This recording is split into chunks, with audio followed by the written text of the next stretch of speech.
उसी स्वरूप में। लेकिन भगवान कहते हैं कि देखो तुमने मेरे लिए इतना बड़ा त्याग किया है, इसलिए मैं शालिग्राम बनता हूँ। मैं शालिग्राम बन गया। भगवान नारायण स्वयं शालिग्राम बन गए और सती जी स्वयं को, सती वृंदा जी स्वयं को जलाकर राख कर देती है और उसी राख की ढेरी से एक तुलसी का पौधा प्रकट होता है और वही शालिग्राम भगवान श्री नारायण और वही वृंदा तुलसी बनकर आई और उनका विवाह कार्तिक के महीने में किया जाता है। भगवान नारायण की एक ये पटरानी है,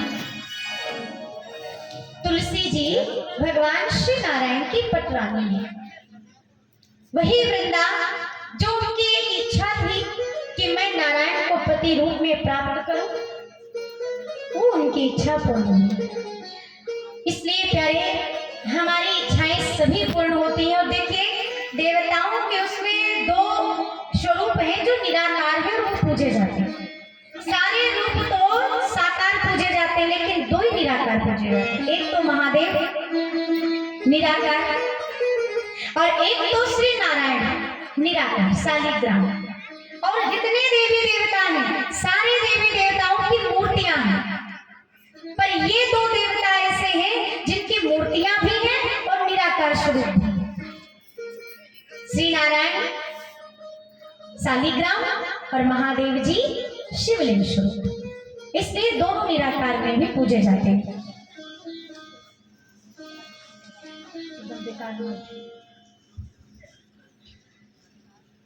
तो इसलिए कहते हैं कि ये दो भगवान के ऐसे अवतार हुए जो श्राप के कारण दोनों बार भगवान को आना पड़ा। और तीसरा जैसे ही बताना प्रारंभ करते हैं कि देवी एक बार तीसरा श्राप भगवान को मिला। तीसरा श्राप ये मिला कि नारद जी ने उनको श्राप दिया था और यहाँ पर वृंदा जी ने भी श्राप दिया था कि जैसे मैं अपने पति से अलग हुई हूँ ना, उसी भांति इनको भी मानव जीवन में आना पड़ेगा और ये अपनी पत्नी से दूर हो जाएंगे। मेरा पति जो जलंधर है, जिसको इन्होंने मारा है, वही मेरा पति आएगा और इनकी पत्नी का हरण करेगा। वही जलंधर रावण है। आइए तब तक एक भजन।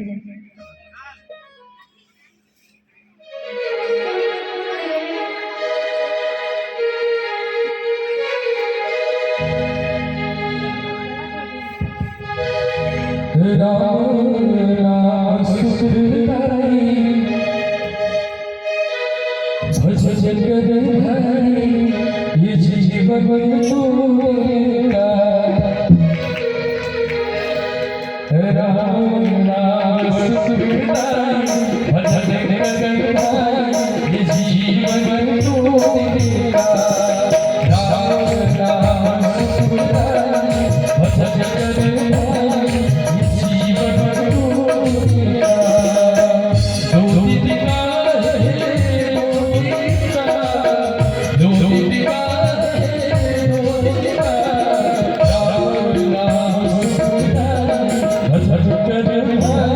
ये जीवन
ये तन है कागज की उंगलियां, ये तन है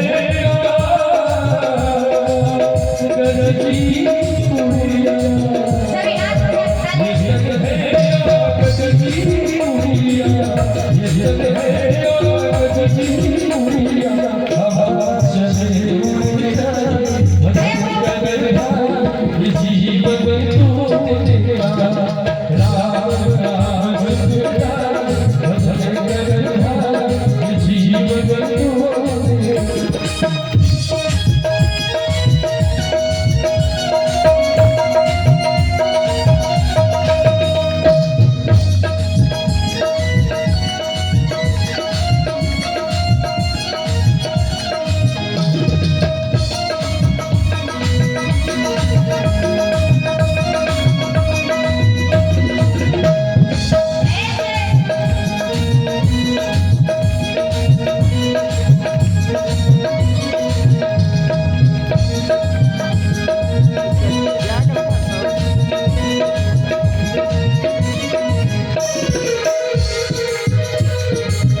ये तन है फूलों का बगीचा, ये तन है फूलों का बगीचा, ये तन है फूलों का बगीचा, धूप पड़े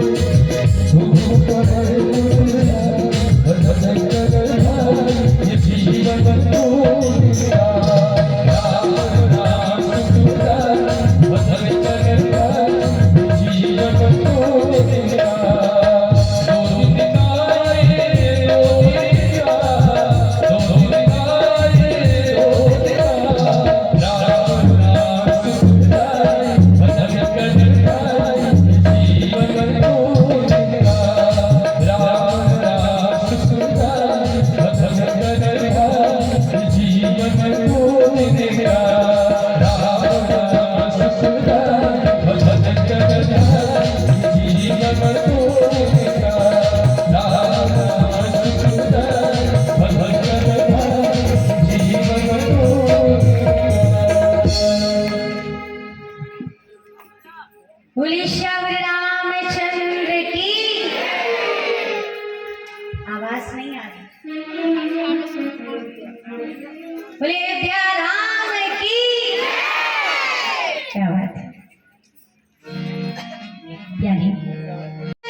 तभी तक अपने आप को कर्मचारी मानते हैं जब तक वो अधिकारी के पास होते हैं।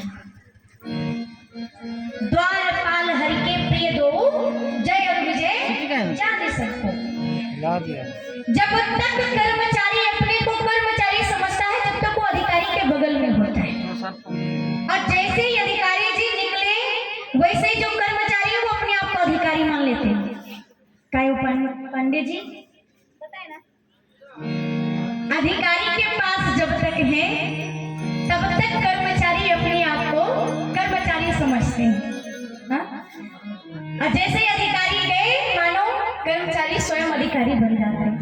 अच्छा, भगवान श्री नारायण उस शयन करने के लिए गए थे। जब शयन करने गए तो द्वारपालों को कहा कि आप दोनों पहरा देना, देखना कोई आने ना पाए, हम शयन करने जा रहे हैं। तब तक हुआ क्या कि शनकादि ऋषि उधर से निकले, तो उनके मन में आया जब पास से जा रहे हैं तो क्यों ना दर्शन कर लें नारायण के। और जब नारायण के दर्शन हेतु आगे बढ़े, 5 ड्योढ़ी पार कर गए, जैसे 6ठी ड्योढ़ी पर पहुंचे कि उन्होंने रोक लिया। जय और विजय ने रोक लिया, वो गए अब आप अंदर नहीं जा सकते। बोले क्यों नहीं जा सकते? दिखने में तो वो 5-5 वर्ष के बालक से लग रहे हैं, पर उम्र उनकी करोड़ों वर्ष है। उनको लगा ये छोटे छोटे बालक हैं इसलिए इनको अंदर क्या जाने दे। कहते अरे तुम यहाँ पे क्या कर रहे हो, कोई खेलने की जगह है, जाओ यहाँ से। कहाँ जाए? जाकर के खेलो बाहर, यहाँ पे क्या कर रहे हैं? शनकादि ऋषियों ने एक बार समझाया, देखो हम भगवान के दर्शन करने जा रहे हैं, हमें जाने दो। जैसे ही 6ठी ड्योढ़ी पार की 7वीं पे पहुंचने वाले उन्होंने फिर टोक दिया, इसलिए शनकादि ऋषियों को क्रोध आ गया और शनकादि ऋषियों ने श्राप दे दिया कि तुम भगवान के द्वारपाल होते हुए, पहरेदार होते हुए भी तुम भेदभाव करते हो। तुमको श्राप दे रहे, जाओ और जहां भेदभाव होता है मृत्यु लोक में जाकर तुम राक्षस बन जाओ। एक बार नहीं 3 बार। नारायण को जैसे ही लगा कि मेरे द्वारपालों को श्राप मिली है, भगवान उठकर दौड़े दौड़े बाहर आए और कहने लगे इनकी तरफ से हम आपसे याचना करते हैं, कुछ क्षमा कर दीजिए, भूल हो गई, वो आपको नहीं समझ पाए, आपको नहीं जान पाए कि आप संत शिरोमणि हैं, नहीं जान पाए, आपको बालक समझ बैठे। शनकादि ऋषि कहे ये सब आपके कारण हुआ, यदि आप पहले आ गए होते तो इनको श्राप नहीं मिलता। जाओ, जितनी बार मेरा, क्योंकि श्राप तो झूठ नहीं हो सकता, संतों की बात कभी झूठी नहीं होती है, और संतों की बात अगर वो प्रेम से कहे तो वरदान, और अगर क्रोध में कहे तो श्राप। संतों की बात अब तो कहे कि महाराज ऐसा नहीं हो सकता है तो हम क्या करें, इसलिए उन्होंने कहा प्रभु 3 बार ये राक्षस बनेंगे और तीनों बार आपको भी धराधाम पर जाकर के इनका उद्धार करना पड़ेगा। भगवान ने तुरंत सर झुकाकर शिरोधार्य कर लिया, ठीक है हम स्वीकार करते हैं, हम जाएंगे, हमारे कारण ही इनको श्राप मिला है तो इनका उद्धार भी करने हम जाएंगे। भगवान ने स्वीकार कर लिया और वही जय और विजय जा करके दीदी के गर्भ से जन्म लेते हैं। दीदी किसकी पत्नी है? बोलो, कश्यप ऋषि। कश्यप ऋषि की 2 पत्नियां, एक का नाम दिति और एक का नाम अदिति। तो अदिति वो देवताओं की माँ है और दिति जो है वो कश्यप ऋषि की, कश्यप ऋषि की पत्नी, जिनका दैत्यों की माँ। एक बार कश्यप ऋषि संध्या के समय ध्यान में बैठे थे। अच्छा, संध्या के समय महाराज शास्त्र वर्जित को 4 कर्म है, 4 कर्म नहीं करना चाहिए। और एक चीज आपको बता दें कि पूजा जब करो तो पूजा के समय 3 चीजों को तोड़ना नहीं चाहिए। अगर आप पूजा करते वक्त 3 चीजों को आप भंग करते हैं तो आपकी पूजा सफल नहीं मानी जाती। कौन सी? एक तो आप अपने आसन का त्याग ना करें, दूसरा आप मौन का त्याग ना करें, तीसरा आप अपने संकल्प का त्याग ना करें। पूजा में महत्वपूर्ण बात है। क्यों? क्योंकि आप जिस स्थान पर बैठते हैं, पहली बात तो अपना आसन किसी को देना नहीं चाहिए। जिस आसन पे आप बैठते हैं वो उस पे आप ही बैठे। हर किसी को बैठने का हक आपके आसन पर नहीं है। आसन का त्याग ना करें। आप यदि बैठ गए हैं पूजा में तो आप बैठे रहिए, फिर चाहे कुछ भी हो, आपको उठना नहीं है जब तक कि आपका संकल्प पूर्ण नहीं हो जाता। संकल्प अर्थात आपने यदि कहा है कि हम एक माला का जाप करेंगे, तो जब तक आपकी एक माला पूर्ण ना हो जाए आप उठे ना, आसन का त्याग ना करें। संकल्प अर्थात जो आप कर रहे हैं उस संकल्प का त्याग ना करें। मौन, जब तक पूजा में बैठे तब तक आप बोलिए मत, मौन का त्याग ना करें। ये 3 चीजें महत्वपूर्ण है। हमारी माताएं बहनें क्या करती हैं? एक तो दूध चढ़ा के आती हैं गैस पे, पूजा में बैठती हैं, फिर याद आता है कि दूध उबल रहा होगा, या तो खुद ही भाग के जाती है और जाके गैस बंद करती है, दूध उतार के रखती है, और खुद नहीं आ सकती तो चिल्ला के बोलेंगे, अरे ये देखना दूध न उबल जाए, जल्दी जल्दी करो। फिर वो पूजा करके तैयार की। कश्यप ऋषि ने तीनों चीजों का खंडन किया। कश्यप ऋषि जैसे उनके यहाँ पे उनकी संतान राक्षस पैदा हो, तीनों चीजों का, आसन का त्याग किया दीदी की जिद करने, और संकल्प का त्याग किया, माला जाप करके ध्यान में बैठे, और मौन का त्याग किया। उसी समय पर जब दीदी आई, उनके इच्छा को पूर्ण किया। उनके गर्भ में एक नहीं 2-2 संतान, लेकिन बड़े बड़े राक्षस। उसी समय कहा कि देवी हमने आपकी इच्छा को तो पूर्ण जरूर किया है, लेकिन तुम्हारे गर्भ में एक नहीं 2-2 बालक हैं, पर ये सुख नहीं, सबको दुख देने वाले हैं। दीदी डर गई, लेकिन गई साधारण सी स्त्री कब तक, लेकिन उन्होंने महाराज 100 वर्षों तक गर्भ को धारण करके रखा। देवताओं के अनुनय विनय प्रार्थना करने पर दीदी मैया ने उनको जन्म दिया। तो वही जय और विजय जो उनके गर्भ में पल रहे थे, वो हिरण्याक्ष और हिरण्यकश्यपु बनकर किया है। हिरण्याक्ष और हिरण्यकश्यपु बनकर आए। हिरण्याक्ष ने